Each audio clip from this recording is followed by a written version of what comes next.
उत्तराखंड क्रांति दल आगामी 2022 विधानसभा चुनाव की तैयारियों में जुटा। उत्तराखंड क्रांति दल के केंद्रीय अध्यक्ष काशी सिंह ऐरी ने की प्रेस कॉन्फ्रेंस। आगामी विधानसभा चुनाव को देखते हुए उत्तराखंड क्रांति दल भी चुनावी तैयारियों में जुट गया है।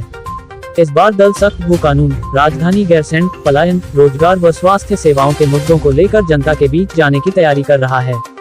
इन सभी मुद्दों को घोषणा पत्र में भी शामिल किया जा रहा है। दल का घोषणा पत्र 20 दिसंबर तक जारी करने की भी तैयारी है।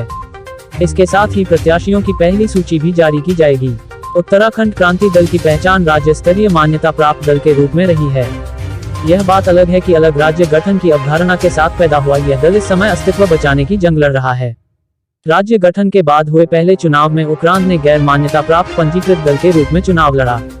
इसमें उसके 4 प्रत्याशियों को जीत मिली। दल को 6.36 वोट मिले। चुनाव में पहली बार उतरने वाले दल के रूप में यह प्रदर्शन काफी अच्छा रहा। इसी मत प्रतिशत के आधार पर उत्तराखंड को राज्य स्तरीय राजनीतिक दल के रूप में मान्यता मिली। दूसरे विधानसभा चुनाव में उत्तराखंड का मत प्रतिशत तो यथावत रहा, लेकिन उसके केवल 3 ही प्रत्याशी जीत दर्ज कर पाए। उत्तराखंड ने सरकार को समर्थन देकर मंत्रिमंडल में भी जगह बनाई। यहाँ दल के भीतर अहम की लड़ाई शुरू हो गई। नतीजा यह हुआ कि तीसरे विधानसभा चुनाव में उत्तराखंड को केवल 1 सीट मिली और चौथे विधानसभा चुनाव में दल को जनता ने पूरी तरह नकार दिया। इसका एक बड़ा कारण दल के नेताओं की महत्वाकांक्षा के कारण दल का 2 फाड़ होना रहा। दल में एका के बाद कमान राज्य आंदोलन में फील्ड मार्शल के रूप में पहचाने जाने वाले दिवाकर भट्ट के हाथ में आई। उनका स्वास्थ्य ठीक न होने के कारण दल के दूसरे दिग्गज नेता काशी सिंह ऐरी के हाथ में अब कमान सौंपी गई है, जो नए सिरे से दल को मजबूत करने में जुटे हुए हैं। इस कड़ी में वह लगातार पर्वतीय क्षेत्रों का दौरा कर दल के आधार को फिर से मजबूत करने का प्रयास कर रहे हैं। इसके साथ ही दल विभिन्न मुद्दों को लेकर लगातार अपनी आवाज भी बुलंद कर रहा है। अब चुनाव नजदीक देख दल ने अपने घोषणा पत्र को अंतिम रूप देना शुरू कर दिया है। दल के केंद्रीय अध्यक्ष काशी सिंह ऐरी के अनुसार दल इस बार भू कानून, राजधानी गैरसैंण, बेरोजगारी, पलायन, भ्रष्टाचार, स्वास्थ्य सेवाएं व शिक्षा व्यवस्था को अपने घोषणा पत्र में शामिल करेगा। सोमवार देर सायं रामनगर रोड स्थित एक होटल में मीडिया से मुखातिब ऐरी ने कहा कि पार्टी का घोषणा पत्र 20 दिसंबर से पहले जारी कर दिया जाएगा। इसके साथ ही प्रत्याशियों की पहली सूची भी इसी दौरान जारी कर दी जाएगी। उधर आज सुबह पार्टी के नवनियुक्त पदाधिकारियों व कार्यकर्ताओं के सम्मान में एक समारोह आयोजित किया गया।